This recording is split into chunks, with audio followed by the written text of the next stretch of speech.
Here we go. Indeed. Welcome to the Skate Podcast. I'm Brandon. Who am I again? I forgot. It's been a while since we've done this. It has. Yes. So, long time ago in a galaxy far, far away. Yeah, what happened there? You're massaging my belly fat. We once did a mystery movie where you just picked a movie and then showed it to me and then we talked about it. And I had no idea what that movie was going to be. I remember that. Go back and check it out in the archives. On YouTube. I guess it'll still remain a mystery because I'm not going to tell you what it was. Anyway, I'm going to do the same thing to you now. Oh, man. This is just going to be a fun, goof around episode. I hope so. And it's going to turn out terrible. We hope you don't enjoy it. Okay. All right, we'll be right back. Sure about that?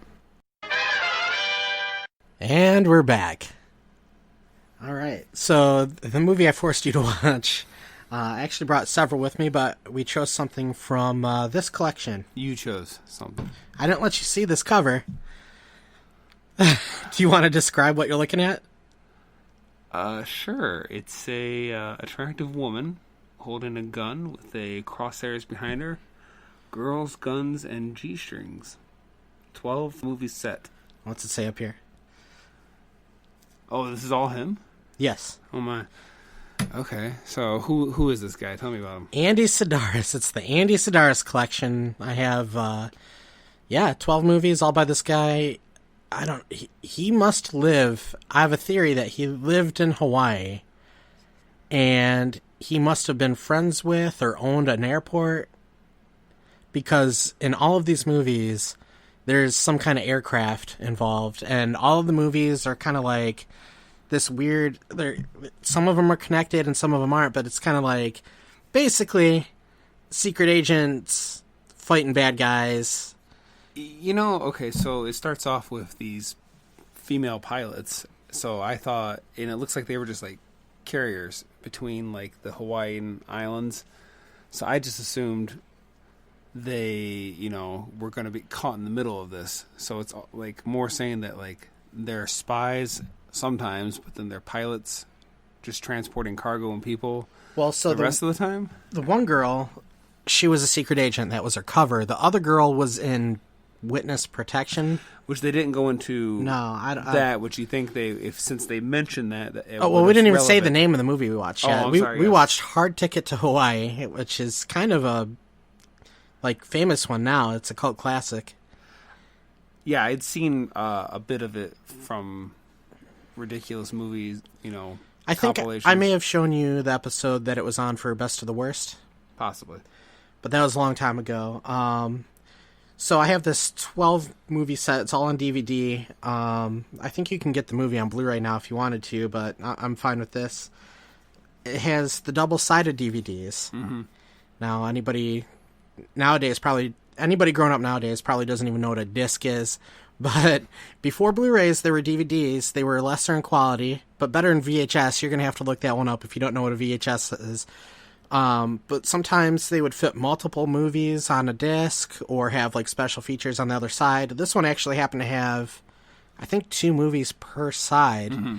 So we were talking about how we hated that because it says side A and you don't know, are you supposed to put it down or up? Yeah. It turned out I've actually seen some that do it differently. Like sometimes you're supposed to put that and the label side up because it's the other side, down, and I've had it opposite. It's very confusing. Well, luckily for us, I guessed that we had to have it label side up, or the side A was up.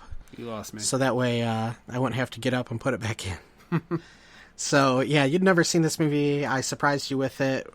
Did you want to go through any your list of points? Did you didn't take too many notes, but I saw you jotting some stuff. I didn't take any notes. I just watched. Okay, well we'll go down this list then. So double-sided DVD. The movie starts off the name of the boat they're on, and later on we see a movie poster too for Malibu Express. That was the name of their boat, and then later on there's a movie poster, and that's the other movie that's on this disc. Mm-hmm. So he liked it so much, or was it more of a reference that other Malibu Express came first, and he was just referencing? I think Malibu Express came first. Yes, it did. Actually, we have we have descriptions on the back. So Malibu Express says 1985. What appeared to be a simple murder case for private investigator Cody Abilene becomes a complicated matter when you have to factor in all beautiful women, including the widow who are potential suspects. Pardon me while I burp. Okay, and so Hard Ticket to Hawaii, it says here, from 1987, and I guess this is part of a trio, like a trilogy. 1987, a Hawaiian drug kingpin plans to flood the islands with narcotics, all financed by illegal diamond shipments to his private retreat. When his henchmen kill 2 DEA agents who were trying to stop the drug lord, the agency, I guess that's what they call the spy agency, the agency, sends in 2 of its best agents to break up the drug ring and take out the leader. But though you wouldn't have guessed that that's what the plot was from. No, it's, yeah, at one point you think it's going to be about drugs, at one point it's about diamonds, at one point it's about this killer snake. It was all over the place. So the movie opens up, it has the scene on the boat and then kind of like a small sex scene, and then we get into the opening credits, which takes place in a warehouse. I actually think that the opening credits are kind of neat in this, because all the actors' names are written on the boxes as they're moving around. Yeah, that was interesting. That actually took a little bit of effort to do, and it was I love, though, unique. when they're picking up a box together, 2 guys, like, it's supposed to be heavy, and they pause for a second so the camera can get the name, then put it down, you know? Yeah. Part of the reason we're seeing all these boxes is because 2 of them, apparently, are filled with snakes. Yeah, one's a snake that was injected with blood of radioactive rats or something? Yeah, I wrote it down something here. Ridiculous. It was filled with toxins from cancer-infested rats. Okay, So, why? I don't know exactly what that means, and What purpose? like the type of snake it is isn't the type that normally bites its prey. It strangles it like a boa constrictor. Yeah. Okay. So whatever. But anyway, they talked about it eating people whole, but they never show it eat anyone. It just bites people. No, And it kind of gets dragged around like a mauls rubber, them. Yeah. like a rubber tube. Yeah. So anyway, the whole point of that is to set up that there's a dangerous snake and a less dangerous snake, and they bring out the point like there's never been a snake on the island before. Isn't it weird to you? Like a tropical island? Yeah, I thought that myself. I mean, maybe I don't. Yeah, when they show when certain people see it, they freak out like it's this imaginary creature that they've, is now real. Well, I would think that tropical islands would have snakes on them, but I guess maybe some don't. I don't know. If you live in Hawaii, let us know what you think of snakes on your island. It was supposed to go to like a wildlife park or something, but which also that was the other snake. But they accidentally load this plane up with the dangerous snake. Yeah. So the 2 secret agents, or the 1 secret agent and the private, or the witness protection program lady, they're working for. I can't remember their names. What are their names? Do you remember? Can you keep them apart? I can't remember their names. Oh, okay. So Blonde Lady 1 and Blonde Lady 2. Sure.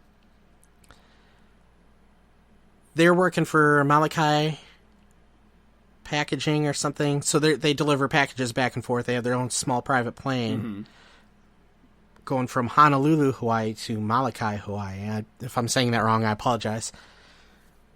Anyway, so they take the box with the snake in it and 2 passengers, honeymooners, back to their island. Yeah. No, I don't think it was back to their island. They were visiting that island, right? Well, the snake and the honeymooners were on Honolulu, and they were going to the smaller island, I guess, or the other island. Wouldn't it seem like the same scenery? Like, why do you need to go? Like, I don't know. Maybe I'm very ignorant here, but I feel like if I was on one Hawaiian island, is it kind of the same as the rest of them? No. Okay. So they go over there. Let me take a look at my notes here. Let's see. Blonde Lady 1 is explaining to Blonde Lady 2, the witness protection lady, that they have to be fit at all times and be buff. But a lot of this movie seems like an excuse just to show these girls. They're all Playboy playmates, apparently.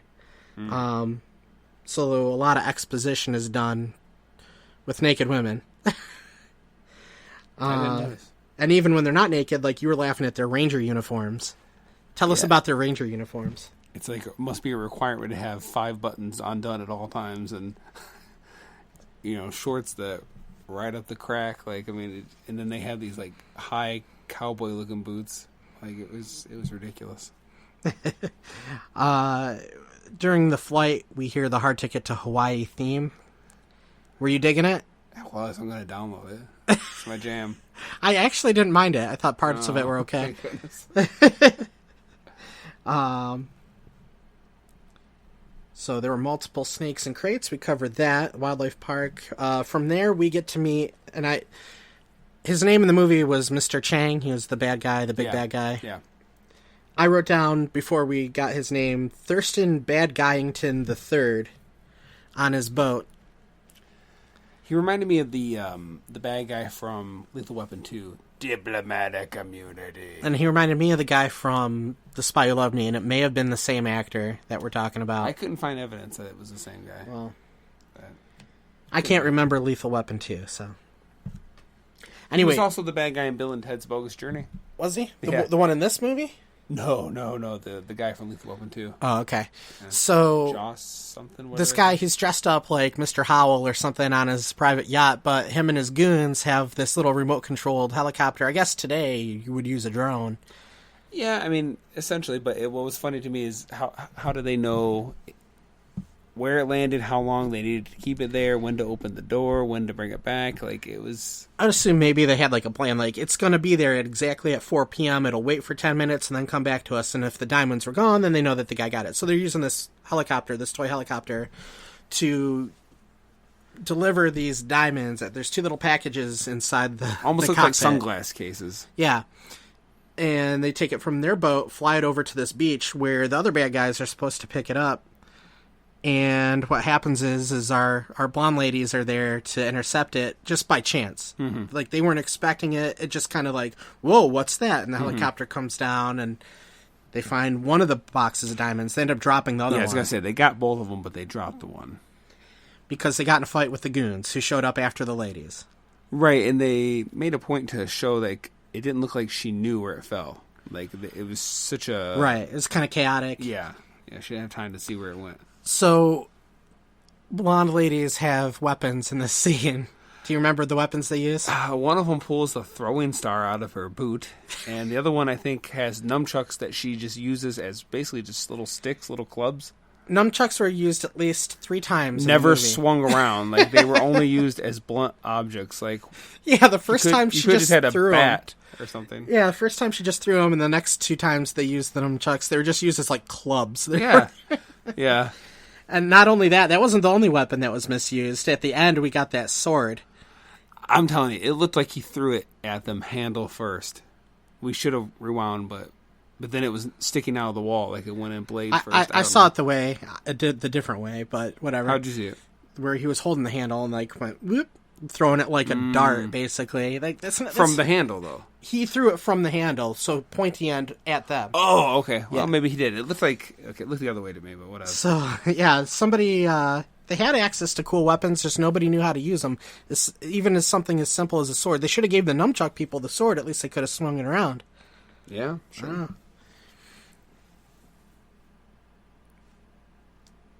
The jacuzzi scene. I always think better there. I mean... They get back from this fight. They just had the interaction with these 2 thugs and the diamonds. Like, something very fishy is going on here. Not only that, they're law enforcement, or at least the one girl is. Yeah, because he shot at her, right? It hit the tree. Yeah. They attacked her. So they're they basically they're mugged, almost killed, and then they just go home. I think and better it's in jacuzzi time. Yeah, I mean, just an excuse. Like, they get in, they take off their tops. They're like, okay, this is weird, and then they get out, and then it's the next scene. Yeah, and then they go out to like the nice restaurant, all dressed up. Yeah, they got all dressed up. It's all business as usual. Back to. But while they were in the jacuzzi and they were talking about the diamonds, she was holding them over the water. Like, what if she had dropped them? You know how hard those would be to find? Yeah. Not only that, it could mess up your jacuzzi. Then how do you gonna think? I don't know. We cut to karate dudes on the boat. Yeah. It reminded me of, like, frat boys, like, with their... Whatever they were doing, I don't know, like, they were, like, practicing moves or something. I don't know. Did you ever see the Double Dragon movie? No, but I remember. That's when kind of what out. it reminded me of. Yeah. Yeah, and they're telling like terrible puns and stuff the whole time. They're goofing around. Yeah, none of the jokes were good in this movie. They were either really cheesy or really dirty. Those two characters, there are other two good guys. They're the counterparts to the girls, and they're on a different island. They have to be flown over after all this stuff starts. Yeah, so and like that's another thing. So okay, the movie starts with the one guy and the one girl, right? That was them on the boat, right? I believe so. But then later, they cut in such a way. For some reason, it's hard to tell people apart in this They all movie. look about the same, yes. And yeah, so then when you see her the next time, I didn't register at first that it was the same girl on the boat. So I was like, they're together. Then for some reason, they go kind of separate ways, only to come back together again. I didn't follow what was happening. Maybe it had something to do with the prequel, but we didn't watch that, so we don't know. There's a prequel? The Malibu Express Is related to this movie, like characters and stuff? I think all of these movies, or at least most of them, like they're supposed to all be the same agency, even though sometimes the actors change. And that's another thing. They don't really explain the agency, like who's in charge, who's giving their orders, or, you know. But when you went to the bathroom while we were watching the movie and you had it paused, I looked it up on Wikipedia, and they said it was part of a trio, like a trilogy, and it was Okay. like the second one. Oh. So Malibu Express, I guess, would have been... Way to start me in the first middle, one. idiot. Do you want to see the first one? Nah, that's all right. Okay. I almost rather see James Bond. Out of all the 12 movies on here, the only one... This is the highest quality. Yeah, that's the one that people talk about. I've actually watched a few of them, and Okay. to various degrees, they're entertaining. But Yeah. yeah, so those karate dudes, like, it's one of those things where they give off a little bit of a homo vibe in a way, like homoerotic. You know what I'm talking about? Like sometimes, like people say that about Frasier, Niles and Frasier. You never heard that? No. Like they're kind of gay icons in a way. Really? Yeah, even No. though they're not gay, but like... No. Well, no, I never heard that. Okay, well... I mean, I know it's supposed to be where Martin is kind of like rolls his eyes about them getting excited about the opera or whatever, but like I never knew that was supposed to be... It's a thing. Oh. All right. Well, anyway, the bad guys figure out that these girls took the diamonds. They think they have both of them, both the boxes. Yeah. They come to get the boxes. They're able to get the one, and in the ensuing fight shuffle, the snake gets released. The dangerous snake, Yeah. filled with rat cancer. Mm-hmm. It gets released. The guy that reminded me of Charles Nelson Riley was trying to get a hold of them the whole time. Echo 9296, come in, and he couldn't get a hold of him. He's trying to explain to him that that's a very dangerous snake. You got the wrong one. You got to bring it back. Well, it's too late now, because now in this fight, the crate gets busted. Seth, like the mini boss, is outside waiting for his two henchmen to come back with the diamonds, and he sees the snake. Like, the snake is 50 feet away on the wheel of the plane. I don't even know how he noticed it, but he does. He starts freaking out. He's at the car, and he starts shooting at it. Right. So, before they can... No one there's ever seen a snake. Right. So, apparently, it's like a mythical creature to them. That's what I'm saying, It's probably why they rushed out there, so they could see it. It's like Bigfoot. So... The two thugs, they were trying to figure out where the second box of diamonds is. The girls don't know because they already lost it and they didn't even know about it. They hear the gunshots. They come out. Seth is shooting at the snake. They're like, we gotta go. The girls come out and they shoot Seth in the face. Yeah. That's potentially lethal injury number one. I was waiting for it to be some kind of like where he had wanted revenge on her for, you know, messing him up or something. I don't know. Like, it didn't seem to bother him too much. I mean, he got it patched up, and that was about it. I think this was after the birdcage line. Oh, if brains were bird crap, you'd have an empty cage. Yes. There's a restaurant that they keep going to in the movie, Edie's, and for some reason the logo for Edie's looks exactly like the logo for the ice cream brand. Yep, minus a D. And, well, wouldn't that make it Eddie's if there were two D's? Isn't Edie's the ice cream Double D's? Double D's. That's very appropriate for this episode. But I don't think so. We gotta find out. Continue talking. So anyway, there's this maitre d' that works at the restaurant, and I don't know why Edie keeps this guy hired, because like every girl that walks through is sexually harassed from the second they walk in, and it's like, it's not even like playful or subtle. It's like straight out there in your face. That it is, yes. I wonder if he hit on the bartender at all. Oh goodness. Yeah. So yeah, as soon as I saw Michelle, I said, "That's a guy, right?" I mean, that's clearly a guy. And I had to keep my mouth shut, pretend like I didn't know what you're talking about. And I was thinking, okay, if that is, and I was thinking, if that is truly a woman, that, no offense, sweetie, but you're hideous. Well, even as a guy, he's a little hideous.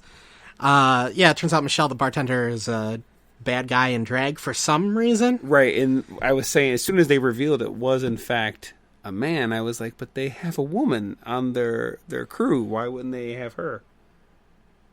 But whatevs. I was wrong. 1D. Yep, EDYS. I guess it doesn't look exactly the same, but it sure looked like it in the movie. It did. Anyway, we had one of the scenes I didn't remember very much, but ended up cracking me up, was the I Sure Love Soul Food scene. Yeah. One of the characters in the movie is this blonde guy. He's like a sportscaster, and he's there, and he's talking to some football players, I think, or baseball players. Football, yeah. Pretty sure. And he's just going on and on. He dumps all these pills out on the table, and, instead of being drugs, it's all vitamins. He's going on and on and on about, like, each this, one. Yeah, this one does this one does that. Oh, I love my vitamin C. So he drones on about that for about 2 minutes, and then the whole time, these guys are just looking at him with a blank face. Right. Finally, he stops. A couple seconds goes by, and the other one says, "Boy, I sure love soul food," as he eats his ice cream sundae. And the whole thing was so weird and awkward. And then the other guys are like, "You got that right, bro," or something like that. Like, yeah, it was so weird and awkward. Like, there's intended to be humor in this movie, but it's not funny. It's mostly the action and the dialogue that's funny, like the serious stuff. Or just the stuff they do that really has no purpose except to show off the girls. I mean, it's so out of nowhere. It's like the type of movie you'd expect like a construction worker after working for 12 hours to come home, warm up his microwave dinner, sit down, crack a beer, and he'd turn on this type of movie. Yeah. I guess. So I guess we can talk about probably the most famous scene or the highlight of the movie.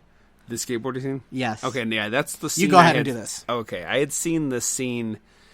I don't know if it was something you showed me or some like compilation of like ridiculous movies where they show off, ridiculousness. But yeah, it's a scene where they're driving down the road and a guy is skateboarding down the road on his hands, like doing a handstand, and goes past them, but then gets in the car with the other guy and they whip past them, like drive past them again. That guy was sure doing some heavy doobies. Only to get out again, only this time with a gun and a blow-up doll for whatever reason. And he manages to hit the one guy in like the shoulder, right? Right. The bad guy's skating down there. He's hiding his shotgun behind the blow-up doll, which is already weird enough. Yeah. He shoots the driver, the good guy driver. Yeah. Like basically, like kind of in the chest and the shoulder. shoulder. Yeah. And then the other guy, but he's fine. Don't worry about him. Yeah.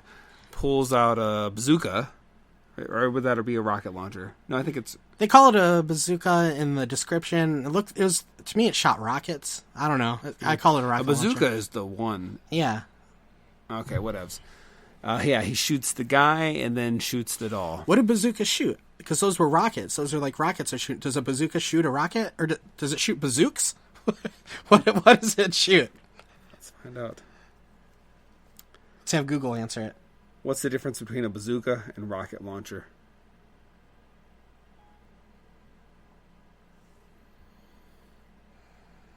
Let's see. Waste tape. Does it say bazooka is a portable rocket launcher? Rocket launcher could cover anything that From that up to vehicle and aircraft mounted units, you can define bazooka as a portable rocket launcher. Okay, well, they're the same thing then. So essentially, there's no difference, but it's said. So either one then. So, But his could shoot multiple. Like this is an RPG, propelled grenade, right? I think. Whereas this is a bazooka he's got. But what that guy had like multiple. Did they catch the driver? Because the skateboard guy had to go downhill. So he went downhill to his bad guy driver. No, I think that was the chubby guy. Right, the chubby guy. But did they ever catch up to the driver, or did he just get away?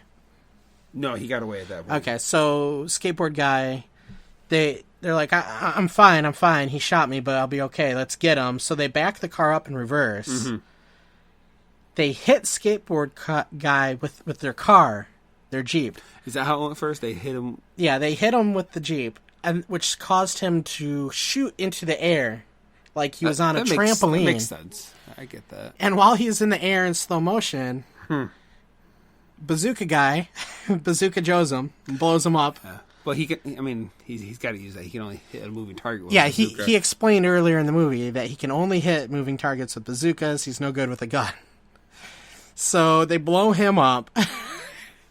How much do you think the ammo costs?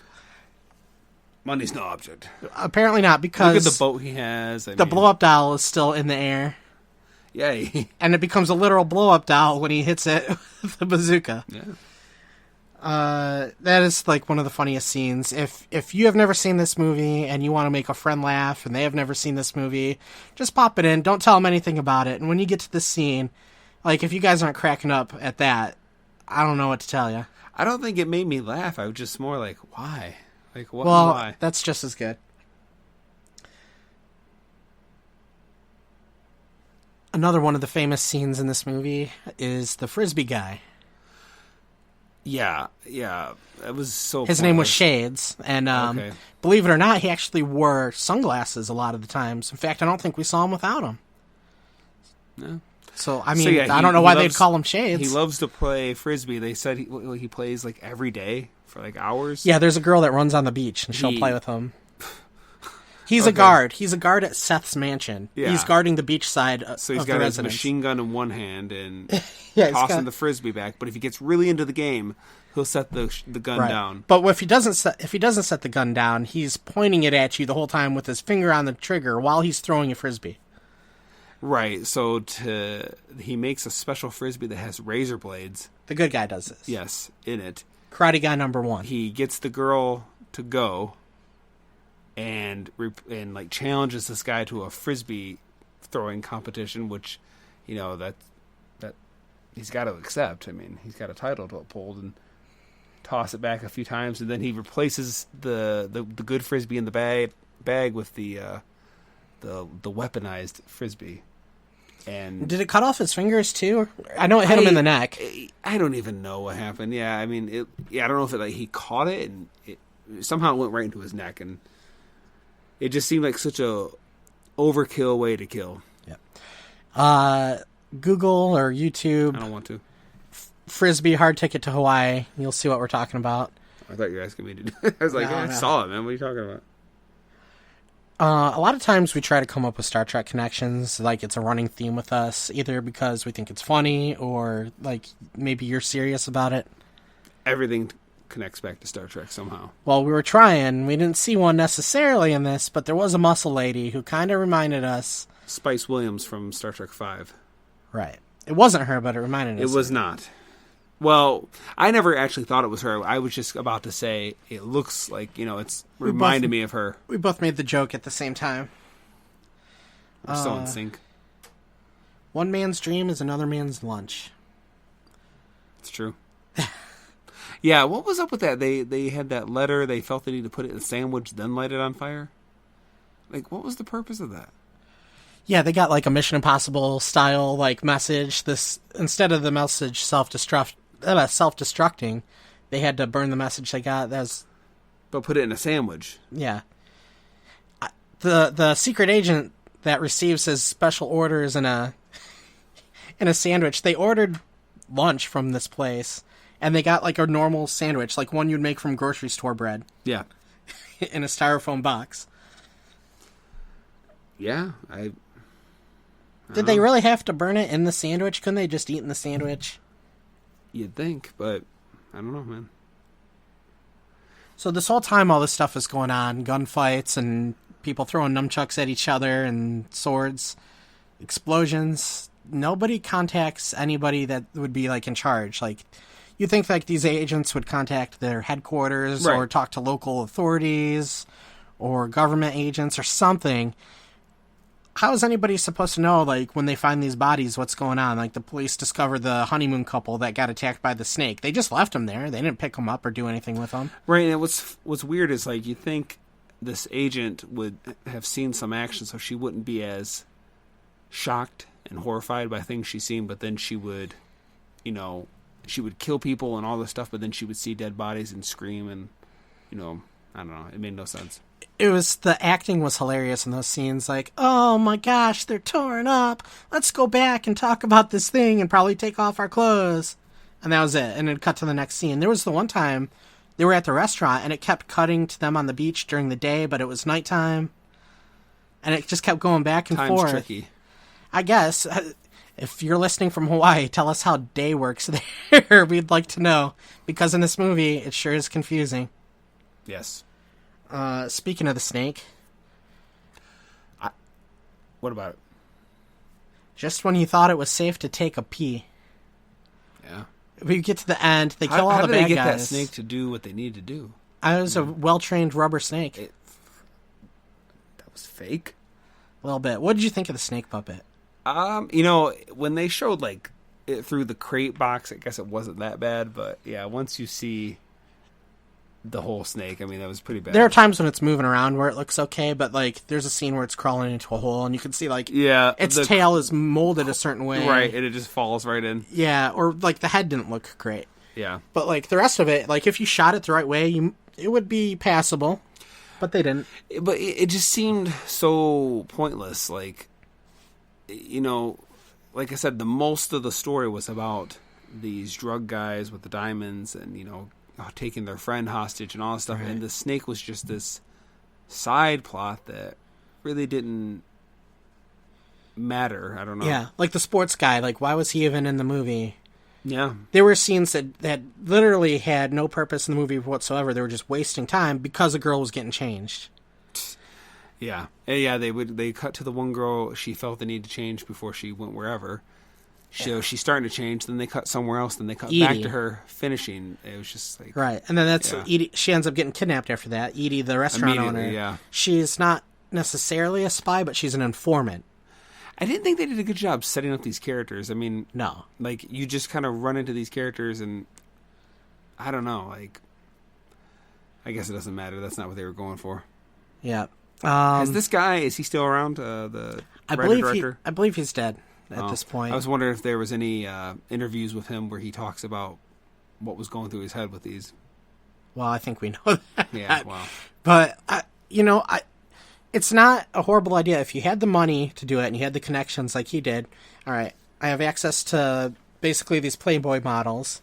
I have access to all these aerial vehicles, either through he owned an airport or knew somebody that did. A little bit of a budget for some explosions and fake guns, and there you go. You can make tons of movies. Now, was this released theatrically? Do you know? I imagine they were straight to VHS because they were all in the 80s. Okay.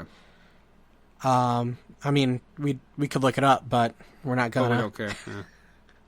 Yeah. Edie ended up getting kidnapped, and they had to go save her. So the two blonde ladies and the two karate guys team up. They're going to go save Edie, then their informant friend, and who she may also be a wife or ex-wife of one of the karate guys. We weren't sure on that. Yeah. They go to rescue her. They kill all the bad guys at Seth's place, and Seth to them is like number 2. So like he's high up there as one of the main bad guys. They rescue her, and blonde lady number 1 takes off in her little airplane thing that she was driving around. Oh yeah. And the rest of them are all coming back in their van to go home. They're talking about how awesome their fight was. Yeah, you see me get that guy? And Edie, the kidnapped woman, says, well, what about Seth? Yeah. And so they slam the brakes on and vroom right out of the back of the van. Right. The one guy takes off on his motorcycle. But then they show that the one woman who flew, I guess she flew back, she felt the need to bring that back home, was back home, and it looked like it was like night, like it was, she had a long day, and she's like... Right, and he's driving in the sun, and... Yeah, and it's still daylight there, I don't know. So we were watching Blonde Lady number 1, and she's kind of just like, I don't know, she's winding down? Yeah, exactly, yeah. Like, she's not filing reports, calling the police, talking to anybody. She's just kind of like walking around the house and like... She's like wiping her face and stuff. Yeah. Dirt, I guess. I guess, I don't know. So anyway, Seth is after her. She's the one that shot him in the face, so maybe that's why. Yeah. So earlier she had shot Seth in the face. Well, now Seth attacks her with a knife in her house and does a very terrible job at it. They go through, they have the closet scene from Halloween in there. She harpoons him. She hits him with a harpoon gun right in the shoulder. Yeah. Blood is squirting out. When I'm in, you got a harpoon in your gun in your closet. Like, why? Why'd she have a harpoon gun in her closet? Land sharks. I guess so. They eat your shoes? Or cancer-infested sharks are storming the beaches. So Seth gets harpooned. So she decides to wind down again. She leaves him there. She starts doing something. She's rubbing ice on her. Yeah, she's rubbing ice all over herself. She's standing by the fridge. And he's around the corner, like, all sneaky. He got back up, and he's got his knife again. But she knows he's there. She still manages to get the jump on him. Yeah, so she swings around the corner, grabs his knife hand. She actually grabbed the blade with her hand, which I never noticed before. That's where you grab a knife. So. Yeah, make sure you grab the pointy end. The handle's for hitting. Right. Is that kind of like nunchucks? Yeah, you hit people with the handle. You hold the blade. So she manages to get... It gives you a good grip. It digs in. She manages to get Seth to stab himself in the stomach. So... Yeah, then he does the same thing where he's down the first time and she leaves him there. He's been shot in the face. Doesn't verify that he's dead. Right. Goes to the icebox, does that. Stabs him in the stomach. He's down again. Now he's got a scarred face with a bandage, a harpoon in his shoulder, a knife in his gut. Had this stretched out throughout the entire movie, him just getting hurt over and over again, that would have been great. That reminds me of the I Heart the Party guy in Spy Hard. Like, he gets a knife thrown in the shirt. Yeah. And he's got, like, a sword. And, like, every time you see him, he's still got the first two blades. All these mortal wounds, but he's always fine. Yeah. All right, quick sidebar. Have you ever seen Freddy Got Fingered? No. Neither have I, but I watched some clips about it, and they were talking about how a lot of these types of movies, like you just brought up the Spy Hard one, like that slapstick character that's always getting hurt in horrific ways, but they're fine because it's a comedy. Yeah. It's not a big deal. I guess the movie Freddy Got Fingered with Tom Green in it, there's a character like that, little kid. Okay. I don't know what his name is. I'm just going to call him Timmy. So little Timmy is his like neighbor across the street, and he's always getting hurt. But they do completely the opposite. Instead of it being like real slapstick and stuff, they make it as realistic as possible. So like... There's a scene where, Timmy's all excited to see Tom Green, and he's running up to him. He's driving by in his car. Timmy trips, falls, and you hear a dump on the side of the car, and you don't think anything of it. But when the kid gets up, he's crying, and his mouth is bleeding all over the place. And it's just like, you feel almost horrible for the kid. And that it elevated the humor of that, for me, way up there, because... They could have just been all slapsticky and you would have got maybe a chuckle out of it. But because they decided to go extreme realistic, it made it so much more funny to me. And, like, all throughout the movie, he's constantly getting hit, beat up in horrific ways. Anyway, back to this movie. Seth has been shot in the face, harpooned in the shoulder, knifed to the gut. She's done with him again. She goes to relax again. She goes to the bathroom this time. Yeah, and instead of getting out of the house, she... sits in the bathroom. Right, so now she's sitting in the bathroom wiping herself off again, and where she goes to flush some tissue down the toilet. For whatever reason. And a light shoots out of the toilet, there's an explosion, the toilet breaks, and the giant snake comes out, she screams, runs off, Seth wakes up, thinks she's in the bathroom because he hears... Yeah, she does this thing where she runs out and she realizes that he hasn't seen her come out of the bathroom, so she jumps over and behind the bed... Right. Thinking, and the snake's he's in there. Going to go in the bathroom thinking I'm there, but the snake's like... It's making noises. It like broke the mirror somehow. It's crawling around, knocking stuff over. So he opens up the door, snake to the face, the opposite side of where he's been shot. And finally, I mean, we can only assume he's dead now. Yeah, it's logical, but there's a good chance unlikely. he's still like running around in Hawaii stealing diamonds. What if he became like business partners with Edie and they owned a restaurant together? Yeah.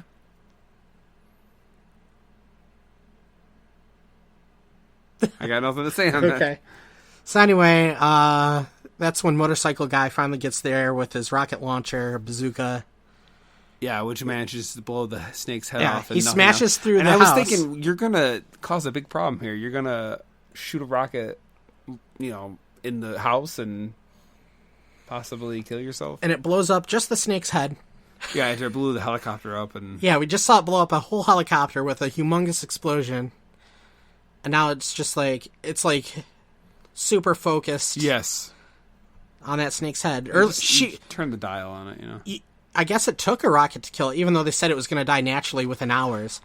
Yeah. So they set that up that the snake only has so many hours to live because it's the whatever the stuff cancer-infested rats. It's killing it too, but yeah.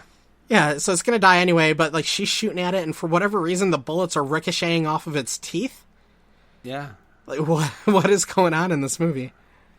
I don't know. So you picked it. You would think that would be the end of the movie, but no, they have to go take care of Mr. Chang now. Oh yeah, so they do the RoboCop. RoboCop.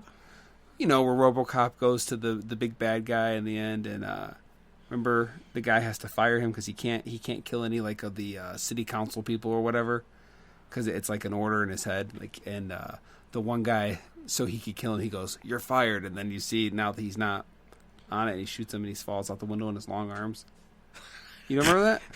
I don't know if I've seen any of the RoboCop movies all the way through. Yeah, it's a good scene. It's like the ending, and that's what they do. They end up taking a limo to the bad guy's headquarters, which is just a business building in the middle of town. And apparently he's on the top floor. They say, everybody else wait here. Spies only get to come up to kill this guy. But the other guy with the long ponytail, he was a spy, right? Yeah, but he waited downstairs. Okay.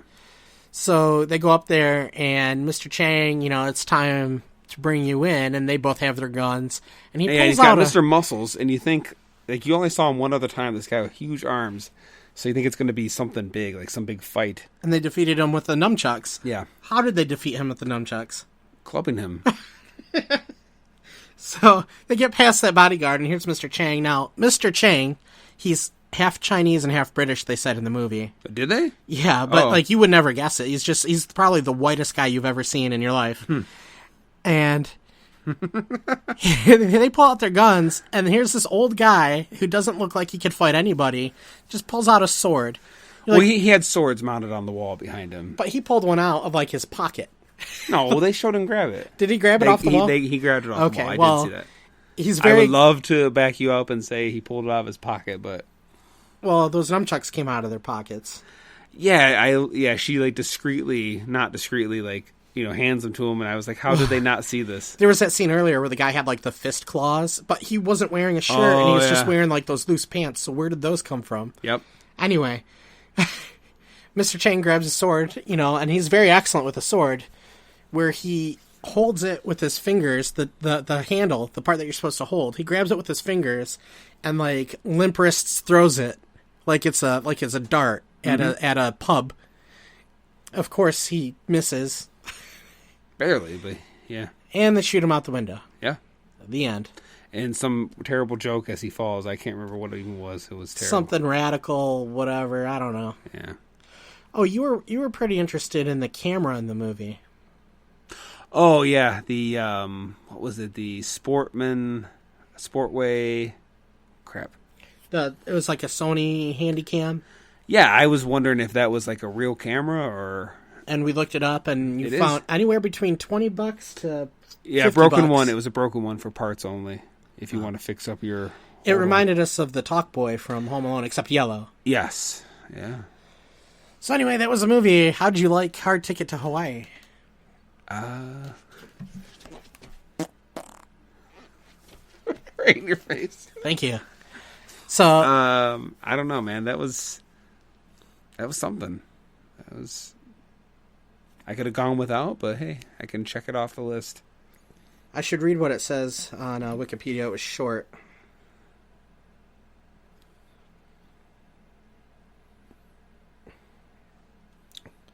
I'm not connected to Wi-Fi anymore. What's going on? You're an idiot. Professional podcast here.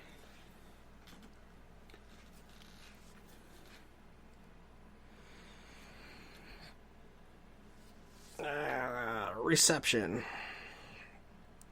The film has a cult following due to its over-the-top violence, cheesy dialogue, unintentional humor, and overall absurdity. In 2014, Paste magazine named the film the best B movie of all time. I wonder if I want to see that movie. Ever seen or heard of Eliminators? The Eliminators? I don't think so. Oh. One guy's half tank. Oh, that sounds terrific. Yeah. So, as far as a B movie goes, like, if you're into weird movies that are, like, unintentionally, like, they're entertaining, but not for the ways that were intended. Right.